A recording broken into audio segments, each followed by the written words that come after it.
यो ब्रह्माणं विदधाति पूर्वं यो वै वेदांश्च प्रहिणोति तस्मै तं हदेवमात्मबुद्धिप्रकाशं मुमुक्षुर्वै शरणमहं प्रपद्ये।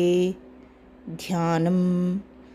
ॐ मौनव्याख्या प्रकटितपरब्रह्मतत्त्वं युवानं वर्सिष्ठान्ते वसदृशिगणैरावृतं ब्रह्मनिष्ठैः आचार्येन्द्रं करकलितचिन्मुद्रमानन्दमूर्तिं स्वात्मा रामं मुदितवदनं दक्षिणामूर्तिमीडे।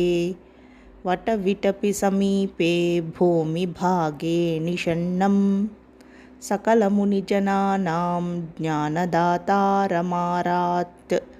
त्रिभुवनगुरुमीशं दक्षिणामूर्तिदेवं जननमरणदुःखच्छेददक्षं नमामि।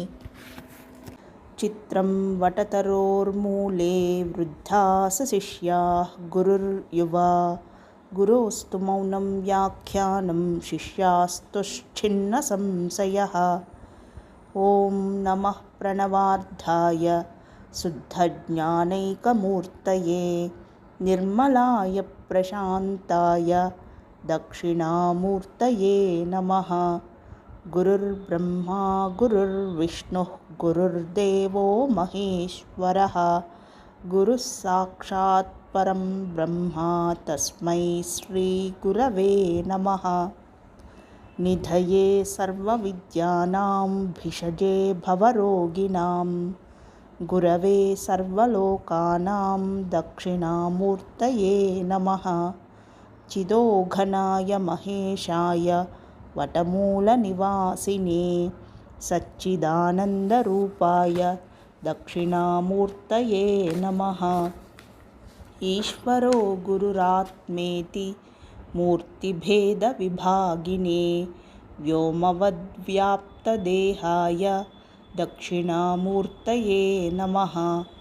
अङ्गुष्ठतर्जनीयोगमुद्राव्याजेन योगिनां श्रुत्यर्थं ब्रह्मजीवैक्यं दर्शयन्योगता शिवः। ॐ शान्तिः शान्तिः शान्तिः।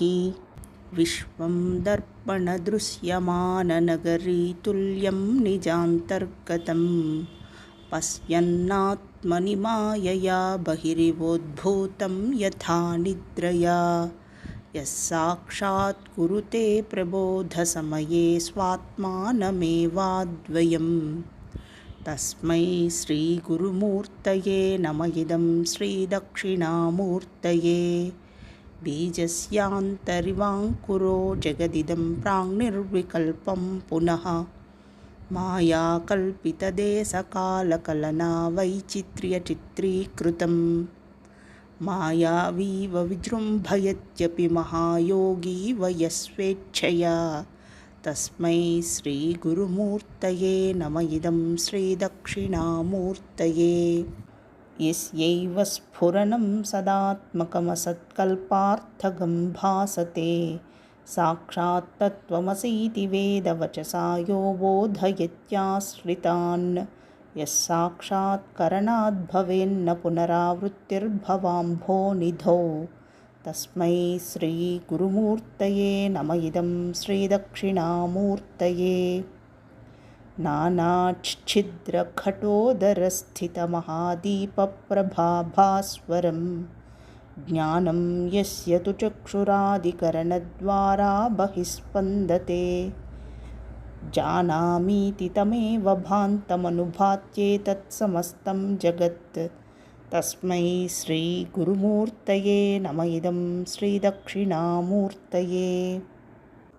देहं प्राणमपीन्द्रियाण्यपि चलां बुद्धिं च शून्यं विदुः स्त्रीबालान्धजडोपमास्त्वहमिति भ्रान्ता भृशं वादिनः मायाशक्तिविलासकल्पितमहाव्यामोहसंहारिणे तस्मै श्रीगुरुमूर्तये नम इदं श्रीदक्षिणामूर्तये।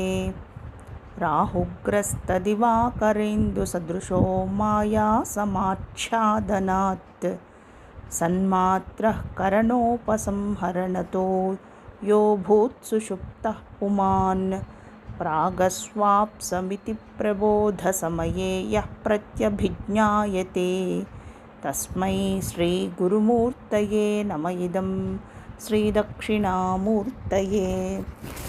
बाल्यादिष्वपि जाग्रदादिषु तथा सर्वास्वस्थास्वपि व्यावृत्तास्वनुवर्तमानमहमित्यन्तः सदा स्वात्मानं प्रकटीकरोति भजतां यो मुद्रया भद्रया तस्मै श्रीगुरुमूर्तये नम इदं श्रीदक्षिणामूर्तये।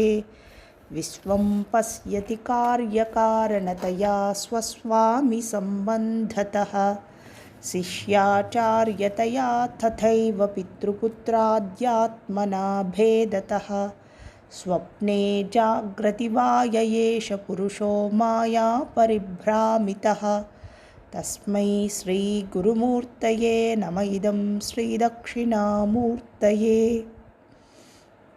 भूरम्भांस्यनलो नीलोऽम्बरमहर्नाथो हिमांशुः पुमान् इत्याभाति चराचरात्मकमिदं यस्यैव मूर्त्यष्टकम् नान्यत्किञ्चन विद्यते विमृशतां यस्मात् परस्माद् विभोः तस्मै श्रीगुरुमूर्तये नम इदं श्रीदक्षिणामूर्तये। सर्वात्मत्वमिति स्फुटीकृतमिदं यस्मादमुष्मिन्स्तवे तेनास्य श्रवणात् तदर्थमननाद् ध्यानाश्च संकीर्तनात् सर्वात्मत्वमहाविभूतिसहितं स्यादीश्वरत्वं स्वतः सिद्ध्येत् तत्पुनरष्टधा परिणतं चैश्वर्यमव्याहतम् इति श्री आदिशङ्कराचार्यविरचितं दक्षिणामूर्तिस्तोत्रं सम्पूर्णम्।